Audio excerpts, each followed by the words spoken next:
Merci de choisir la RT-Duc pour vous informer. Tout de suite, les titres. Prétendu sabotage de la réforme de la gratuité de l'enseignement dans 2 écoles primaires de Kintambo où les directeurs percevraient des frais. Une enquête a été ouverte pour élucider les faits. Nouvelle prorogation de l'état de siège dans les provinces de l'Ituri et du Nord Kivu. Une décision entérinée par le vote des élus nationaux sur une motion du député Meshak Mandefou. Les représentants du peuple attendent tout de même une évaluation de cette mesure exceptionnelle.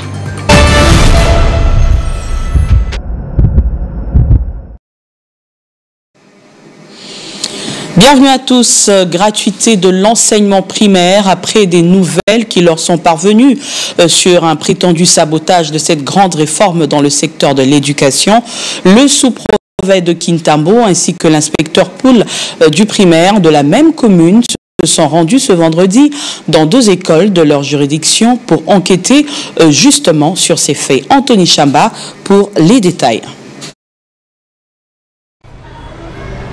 Après le bruit des monnayages de l'enseignement, synonyme du sabotage de la gratuité de l'enseignement primaire dans les écoles primaires 1 et 3 Boulingani dans la commune de Kintambo, le sous-prophète de Kintambo, Patrick Lompolé, et l'inspoul du primaire Henri Ntambo et Moulumba sont descendus dans ces 2 écoles pour investiguer. À l'issue de leur enquête, ils ont corroboré les informations suivies dans un média de la place. Et nous sommes là, ce n'est pas pour rien, selon l'information que nous avons suivie sur la radio de la République démocratique du Congo, Top Congo, que ici à Bolingani, dans les 2 directions, EP1 et EP2, il y a le sabotage de la gratuité. Le personnel, en conformité avec le parent, se sont organisés pour demander le frais. Alors, dès que nous sommes arrivés, nous avons fait les investigations. Les 2 directions ont avoué qu'il y a l'organisation auprès de parents. Alors, jusque-là, ils ne savent pas ce qui se passe. Mais en disant cela, c'est-à-dire il y a déjà, on a déjà accepté le message que nous avons entendu à la radio. Nous avons entendu hier sur la voie des ondes qu'il y aurait monnayage de frais de scolarité, alors que à l'école primaire, nous sommes tous sans ignorer, ça doit être gratuit. Nous sommes venus enquêter. Vous avez entendu ce que l'INSPOL a dit clairement. Nous sommes venus enquêter et nous avons tous les éléments avec nous nécessaires. Et nous attendons maintenant la suite quant à ce que nous avons fait. Parce qu'il est vrai qu'il y a d'abord la première étape qu'on devait respecter, parce qu'on a entendu. Il a fallu descendre sur terrain, enquêter. Et puis, tout ce que nous avons compilé comme éléments, on attend maintenant la suite. Les 2 autorités de la sous-division de Kintambo promettent de livrer incessamment leurs conclusions à l'issue de l'enquête menée. Parce que le ministre avait dit lors de la mise en place. La DINACOP a clôturé son atelier bilan 2024 à l'école Maharif de Lagombe.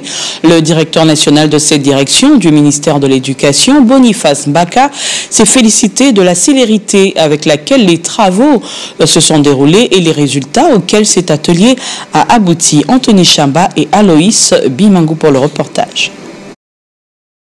Le gestionnaire des établissements. Comme lors de l'ouverture, c'est le nouveau patron de la DINACOP, Boniface Mbaka, qui a clôturé l'atelier bilan 2024, qui avait réuni dans la ville de Kinshasa tous les 10 procopes venus de l'ensemble du territoire national. Boniface Mbaka s'est félicité du retour aux fondamentaux, thème central de l'atelier. Retour aux fondamentaux qui signifie aussi le retour à la discipline du travail. Le retour aux fondamentaux, mes amis, signifie aussi le retour à la discipline professionnelle. Voilà pourquoi je vous appelle à la discipline, à l'observance des instructions et à la rapidité, la célérité pour le traitement de l'enseignant. Parce que le retour aux fondamentaux signifie l'enseignant d'abord. Pour la traçabilité de la paie des enseignants, le directeur national Boniface Mbaka a procédé à la remise symbolique des listings de paie à quelques 10 procopes. Nous avons remis les listings de paie avec salaire pour enlever le flou qui existait, qui planait entre les opérateurs de paye et les enseignants. Ils allaient à la banque sans boussole, sans indicateur, et ils ne savaient pas combien ils devaient toucher de par les trésors publics. Et ce qui faisait que même certaines banques éditaient elles-mêmes les listes sur le champ, contrairement au listing de paye qui vient de la direction de paye qui émerge du ministère du budget, qui est l'organe attitré pour la paye de tous les enseignants et fonctionnaires de l'État. Dans leur mot de remerciement, les 10 Procop ont salué le retour de Boniface Mbaka à la tête de la Dinakopé, un retour qui sera bénéfique de par son expérience et son dynamisme.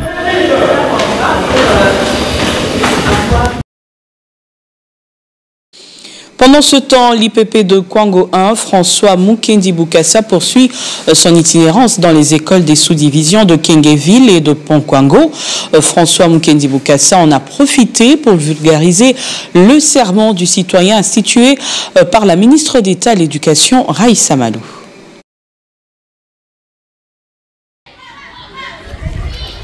Au menu de la poursuite de son itinérance, la sensibilisation des finalistes au contrôle des dossiers, ainsi que la vulgarisation du serment du citoyen institué par la ministre d'État et ministre de l'Éducation nationale et une nouvelle citoyenneté. L'objectif étant d'inculquer aux apprenants les notions de la nouvelle citoyenneté, la défense de la patrie, l'amour et le respect de ses compatriotes, la protection du bien commun et la promotion de l'unité et la fraternité nationale. Moi, allez tous. Moi. Je jure de servir. Je jure de servir. En toutes circonstances. En toutes circonstances. Avec fidélité et loyauté.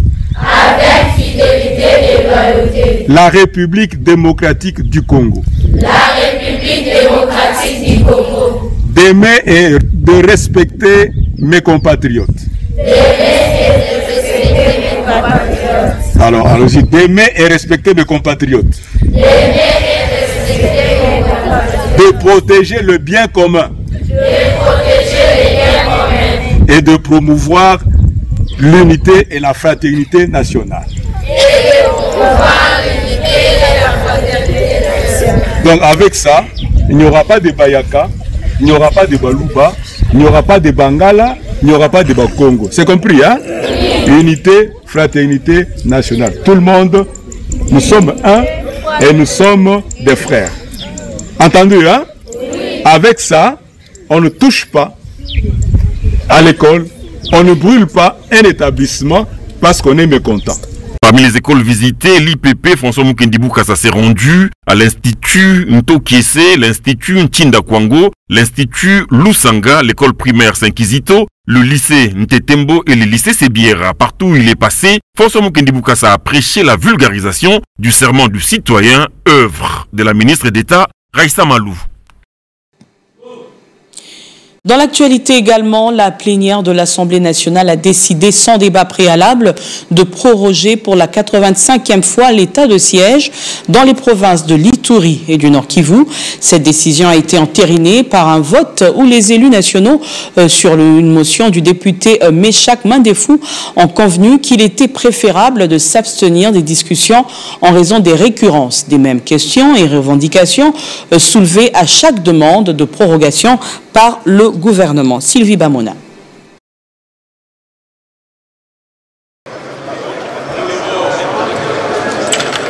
Au total, 316 députés ont voté en faveur de la prorogation, 33 s'y sont opposés et 2 s'y sont abstenus. Ces choix des votes sans débat témoignent de l'urgence ressentie par la Chambre basse du Parlement quant à la nécessité d'évaluer cette situation au regard des dérives et des dysfonctionnements signalés dans les provinces concernées. Le vice-ministre de la Justice et du Contentieux international, Samuel Bemba, a profité de son intervention pour transmettre un message spécial de la première ministre Judith Toulouka à l'ensemble des membres de la plénière. La situation sécuritaire à l'est de notre chère patrie, terre de nos ancêtres, demeure préoccupante. En conséquence, la prorogation de ce régime d'exception s'avère indispensable. Le président de la Chambre basse, le professeur Vital Kamere, a exprimé son souhait de voir ces assises se tenir au Palais du Peuple siège de la représentation nationale. Il a également souligné l'importance du respect du statut social des députés nationaux qui participeront à cette mission gouvernementale. L'évaluation à la fin du mois, oui, mais ici à l'Assemblée nationale, la représentation du peuple, la première ministre sera à l'aise avec son gouvernement. Ensemble, nous allons évaluer l'état des sièges en toute transparence et nous allons atterrir. Et ça va rendre même inutile l'évaluation de l'Assemblée elle-même. Voilà, nous ferions à ce moment-là d'une pierre deux coups. Il est à noter que plusieurs motions d'information ont été également présentées par les députés nationaux durant cette plénière, abordant des problématiques sécuritaires et sanitaires rencontrées dans leurs circonscriptions respectives. À la primature, la chef du gouvernement, Judith Suminwa Tuluka, a accordé une audience très attendue à la délégation syndicale de la GECAMIN, une entreprise emblématique de la République démocratique du Congo. Cette rencontre, qui s'est tenue en soirée, a permis d'aborder des enjeux cruciaux pour l'avenir de l'entreprise. La première ministre redonne espoir au syndicat de travailleurs de la Générale de Carrière et des Mines, GECAMIN. Lors de cette audience, Jean-Marie Moukalaï, président du syndicat de la GECAMIN, a exposé avec gravité les défis auxquels l'entreprise est confrontée. Nos échanges ont tourné sur la survie de la GECAMIN. La survie de la GECAMIN qui passe par le renouvellement de l'outil de production. C'est-à-dire que les usines sont obsolètes, il faut de nouvelles usines performantes à l'image des entreprises que nous avons chinoises et autres. Ça c'est un. De deux, il faut aussi des minerais pour alimenter ces usines, parce que la plupart de nos remblais ont été cédés aux partenaires. Cette situation souligne l'importance de sécuriser des nouveaux gisements pour alimenter les futures installations et garantir la pérennité de l'entreprise. La réaction de la première ministre Judith Suminwa Tuluka a été perçue comme un signe d'espoir pour la délégation syndicale. La réponse a été rassurante pour nous, c'est-à-dire elle a promis de faire de la GECAMIN comme avant, fleuron de notre économie, mais il faut le préalable, que l'État accepte qu'une partie de ces recettes puisse servir à renouveler les usines et faire des recherches pour avoir les minerais. Un autre point central abordé lors des échanges entre le délégué syndical de la GECAMIN et Judith Suminwa Tuluka concerne le rôle des partenariats dans la renaissance de la GECAMIN. Ces partenariats donnent des ressources à la GECAMIN. Mais la GECAMIN, c'est une entreprise qui a un seul propriétaire, un seul actionnaire, l'État congolais. Les échanges entre la chef du gouvernement et la délégation syndicale ont mis en lumière non seulement les défis à relever, mais aussi les opportunités à saisir. La volonté de la première ministre est d'engager un dialogue constructif avec les syndicats, un signal positif pour l'ensemble des travailleurs de la GECAMIN qui attendent des actions concrètes. Un engagement fort de l'État et des partenaires privés sera nécessaire pour redonner à la GECAMIN son statut de fleuron de l'économie congolaise, a reconnu Judith Suminwa Tuluka. Autre chose, à Addis Abeba, le ministre d'État en charge de l'agriculture et sécurité alimentaire, Grégoire Mouchaïl Moutombe, a représenté le chef de l'État congolais à la conférence pour un monde sans fin organisée par l'Organisation des Nations Unies pour le développement industriel. Pendant cette conférence, qui a vécu du mardi 5 au jeudi 7 novembre, il était question de réfléchir pour trouver les voies et moyens afin d'éradiquer la pauvreté et permettre aux populations de vivre mieux. Paul Giresse-Luimbou revient sur les faits. Représentant à Addis Abeba, le président de la République Félix Tshisekedi, le ministre d'État, ministre de l'Agriculture et Sécurité alimentaire, Grégoire Mouchaïl Moutombe, a fait son speech devant les représentants de plusieurs pays afin de porter haut la voix la République démocratique du Congo dans le secteur agricole dans le monde. Dans son mot, le ministre se montre déterminé à matérialiser la revanche du sol sur les sous-sols.